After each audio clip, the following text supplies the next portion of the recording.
Hi friends, வணக்கம் and welcome back to my channel. ஜிலேபியோட கலரை பார்த்த உடனேயே எல்லாருக்குமே சாப்பிட்ணுன்னு தான் தோணும்.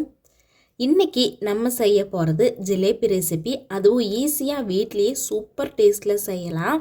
சுகர் பேஷண்ட்டாக இருந்தீங்கன்னா சுகருக்கு பதிலாக எல்லா இடத்துலையும் வெல்லம் சேர்த்து செஞ்சுக்கோங்க. செய்யறதுக்காக ஒரு அகலமான பாத்திரம் எடுத்துக்கலாம். இதோட அளவுகள் பார்த்திங்கன்னா, நான் எடுத்துருக்கிற பவுலில் 1.5 பவுல் சுகரு, 1 பவுல் தண்ணி, 1 பவுல் உளுந்து, இதுதான் கரெக்டான மெஷர்மெண்ட்டு.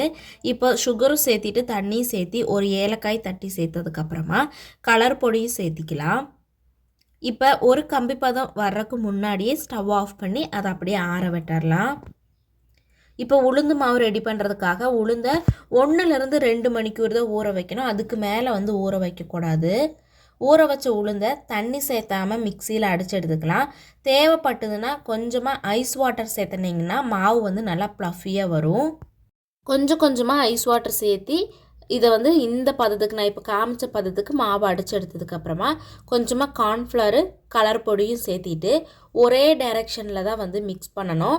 நம்ம மாறி மாறி மிக்ஸ் பண்ணணும்னா மாவு நல்லா ப்ளஃபியாக வராது, ஜிலேபி உப்பியும் வராது. அதனால் ஒரே டைரெக்ஷனில் மாவை நல்லா மிக்ஸ் பண்ணி எடுத்துக்கலாம். 10 to 15 மினிட்ஸ் நம்ம கையில் நல்லா மிக்ஸ் பண்ணால் தான் மாவு இது மாதிரி நமக்கு கிடைக்கும். அதுக்கப்புறமா நம்ம வீட்டில் வாங்குகிற பால் கவரு, அதுக்கப்புறம் ஸ்நாக்ஸ் எல்லாம் வாங்கும்போது அந்த பேக்கரியில் கிடைக்கிற ஒயிட் கலர் கவரு, அதுக்கப்புறமா பைப்பிங் பேக், எது வேணாலும் நம்ம எடுத்துக்கலாம். அதை ஒரு டம்ளரில் வச்சுட்டு இது மாதிரி நல்லா மடித்து விட்டதுக்கப்புறமா நம்ம அடித்து வச்சுருக்கிற மாவையும் சேர்த்திக்கலாம். மாவை நல்லா ஃபில் பண்ணின உடனேயே கவரை எடுத்துட்டு நல்லா ஒரு கோன் ஷேப் மாதிரி இப்போ நான் காமிக்கிற மாதிரி ஆக்கினதுக்கப்புறமா ஒரு கார்னரில் கட் பண்ணி விட்டுடலாம்.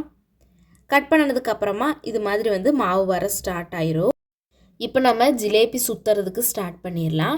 எண்ணெய் நல்லா சூடாக இருக்கணும்.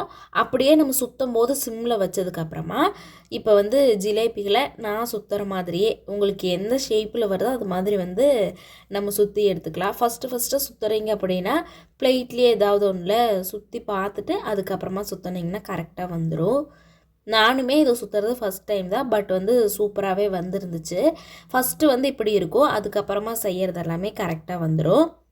இப்போ நம்ம பொரிச்சு எடுத்த ஜிலேபியை ரொம்ப மொறு மொறுன்னு பொரிக்கக்கூடாது, ஏன்னா ஜீராவில் ஊறாது. அதனால் கொஞ்சம் சாஃப்டாக இருக்கும்போதே எடுத்து ஜீராவில் சேர்த்திடலாம். இப்போ சர்க்கரை பாகில் சேர்த்தனதுக்கப்புறமா அதை நல்லா மிக்ஸ் பண்ணிவிட்டு ஒரு 1 ஹவர் அப்படியே விட்டுட்டோன்னா நல்லா ஊறிடும். அதுக்கப்புறமா வீட்டில் இருக்கிறவங்களுக்கு எடுத்து கொடுத்து பாருங்கள். கண்டிப்பாக இன்றைக்கி கடையில் ஜிலேபி வாங்கவே மாட்டீங்க. ட்ரை பண்ணிவிட்டு எப்படி இருந்ததுன்னு கமெண்ட் பண்ணுங்கள். வீடியோ பிடிச்சிருந்ததுன்னா லைக் அண்ட் சப்ஸ்கிரைப் பண்ணிக்கோங்க.